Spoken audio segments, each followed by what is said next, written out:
Les pays africains à l'honneur à l'occasion de la 7e conférence internationale de Tokyo sur le développement de l'Afrique.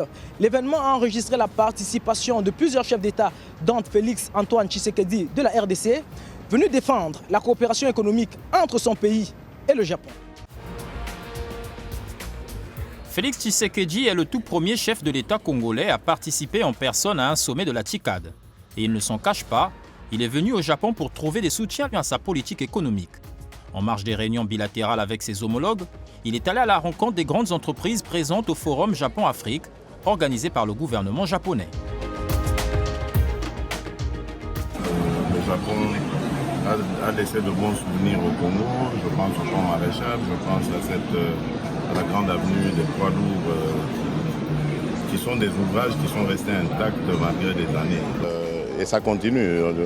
Le nombre de chefs d'entreprise, et non des moindres, que j'ai reçus, prouve l'intérêt manifeste que le Japon attache pour mon pays et j'en suis fier.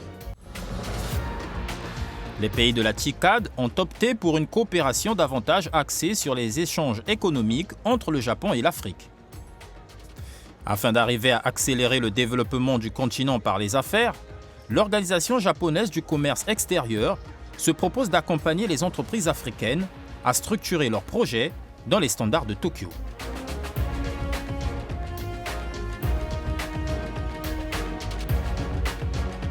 Avant, l'Afrique, c'est la destination de l'aide financière pour nous. Mais récemment, les entrées des sociétés japonaises en matière des investissements et des affaires, exportation en Afrique, vers l'Afrique, c'est notre centre d'entrée des sociétés japonaises.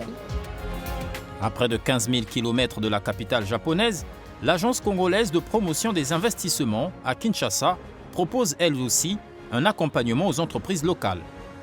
Alors que le Japon appelle à plus de coopération économique, l'ANAPI demande à Tokyo d'accompagner la RDC sur la question des infrastructures.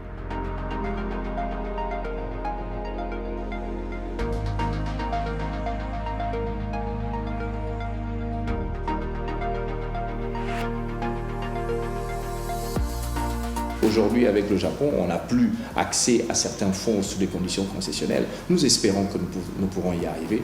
Ce que nous attendons, c'est qu'ils puissent avoir un regard sur la question de l'électricité. Je parle de Inga, je parle du Grand Inga, par exemple. Nous attendons d'eux une certaine participation sur la question des infrastructures. Quand les Japonais se mettent à faire quelque chose, il y a du sérieux, il y a une longévité et il y a une assurance que le produit est assez bien fait.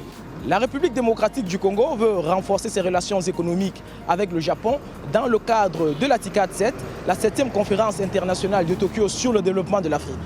Mais Kinshasa est déjà bénéficiaire des retombées des précédentes TICAD, comme ici, à l'avenue des poids lourds de la capitale congolaise, ou en termes de formation professionnelle au bénéfice des jeunes, ou encore de l'organisation de la riposte contre la maladie à virus Ebola. L'engagement du Japon sur les questions de sécurité humaine et singulièrement en matière de recherche sur le virus Ebola est visible à l'Institut de recherche biomédicale de Kinshasa. Dispositif de dépistage rapide, équipement de protection pour les chercheurs, le soutien des Japonais s'étend jusque dans les provinces congolaises.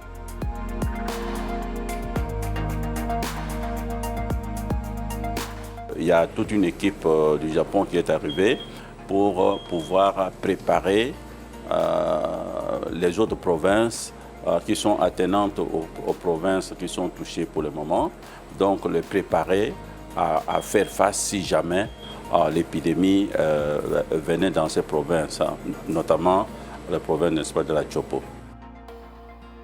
L'Agence japonaise de coopération internationale soutient les travaux du professeur Jean-Jacques Muyembe. Lauréat du prix Hideo Noguchi, l'engagement du scientifique a également encouragé Tokyo à entreprendre la modernisation de l'Institut de recherche biomédicale de Kinshasa.